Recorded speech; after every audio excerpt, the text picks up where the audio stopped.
Pala guys, may ginagawa kaming Pajero. So yung aircon nito wala nang laman yung preo niya. Hanapin lang namin yung kanyang leak. Baklasin namin tong evaporator muna sa likod tsaka sa harap. Ito yung sa likod guys. Binabaklas ko na lang yung planks niya dito.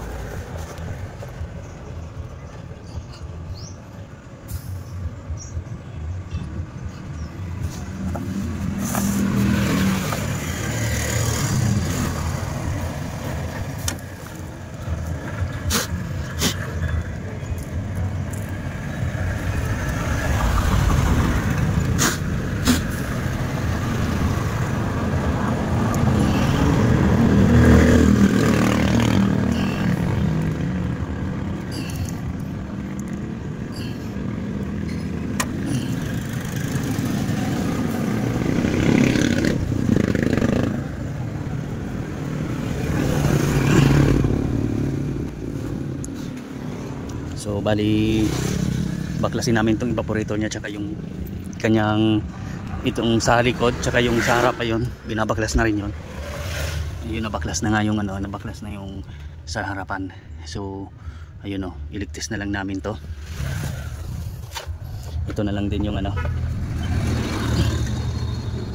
So bali to guys, nabaklas na namin yung kanyang itong rear tsaka yung sa harapan. So bali ito guys yung sa front nya, evaporator front. Ang ano nya, wala naman siya, pressure na namin yan. Binabad namin dito sa tubig, wala, nalinis na rin to. Ito nilinis na rin, pressure na lang din namin to guys. Para malaman namin kung may leak. Pero malinis na malinis, wala, ano lang namin to. Siguraduhin lang namin. Para general check up kasi namin yung Pajero na yan. Dahil ilang beses na daw si sir nagpapakarga niyan. Titignan din namin yung mga fittings niya sa ilalim. So ito yung kanyang cover. So ayan, i-pressurean lang din namin to. So bali ito guys, salpak na lang din namin to, balik na namin. Pero okay naman to dahil walang leak siya, pero nalinis naman na namin.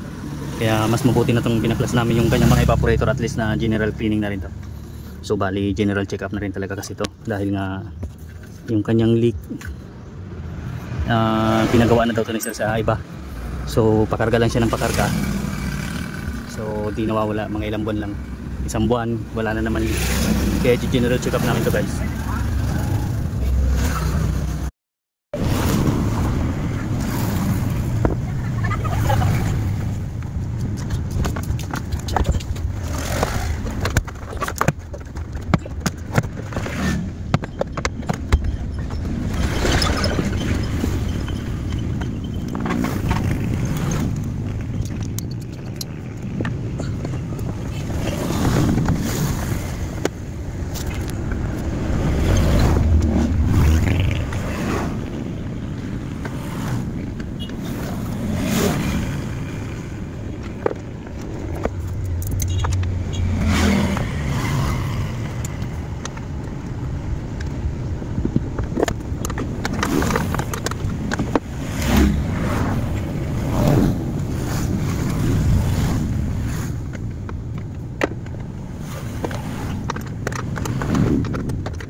So yan guys, nakasalpak na yan.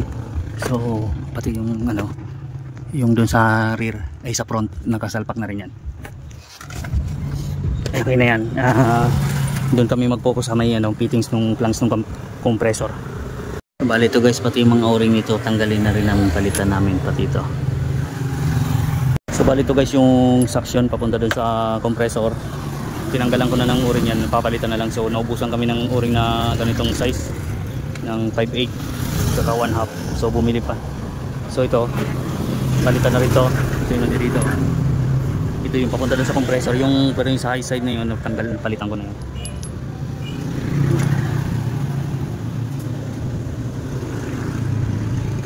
So bali itong isa sa high side na to, nalagyan ko na yan ng o-ring. So ikakabit ko na yan para yung sa low side na lang mamaya. Ito guys, pressure na lang to. Pinipressure na lang namin yan. So naikabit na namin yung mga fittings niyan. Bali ligtis lang natin. Lagyan mo tubig, iligtis na lang namin.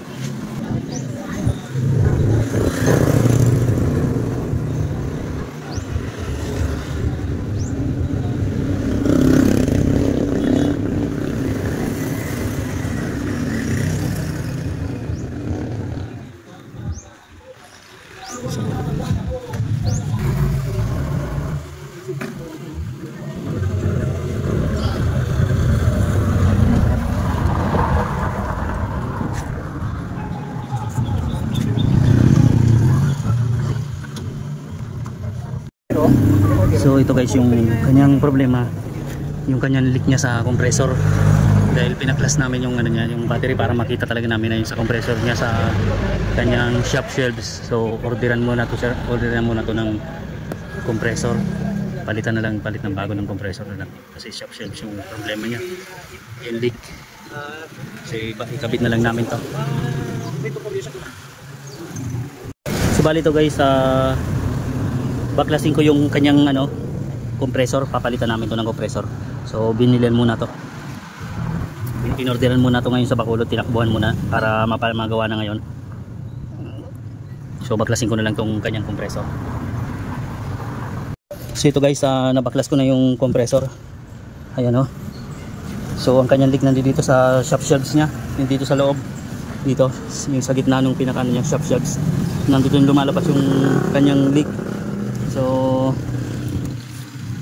ayan, malakas yung leak nya, kaya palitan na lang ng bago. Kaso pinahirapan na magbaklas nito, kailangan tanggalin yung kailangan tanggalin yung radiator nya, pati yung ayan para lang makadaan, di makadaan doon sa ilalim, di makadaan dito, kaya dito lang ang daan nya, dito lang siya pwede dumaan. Tanggal yung kanyang radiator, grabe hirap, napaka pag mga ganitong Pajero talaga hirap tanggalin ng compressor.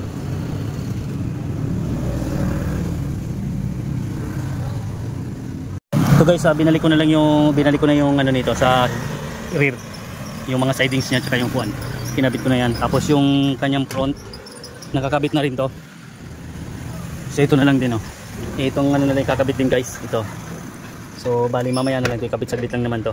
Antayin ko na lang yung compressor, binili pa sa Bacolod kasi. So baka mga pa yun, mga isang oras pa nandyan na yung yung compressor nito. Yun na lang ang antayin ko. Grabe Pajero, hirap baglasin ng compressor. Ay. Ito guys, gumagana na to, pinakarga na namin to ng Freon. So naibalik na, ikabit na namin yung compressor. Ito lang nabidyoan kasi walang katawag ng cellphone, kaya ayan, pero ayan, kakabit na yung bago. Ayan yung bagong compressor. So ayan guys, okay na to, pinakargahan na lang naman namin to. So hanggang dito na lang.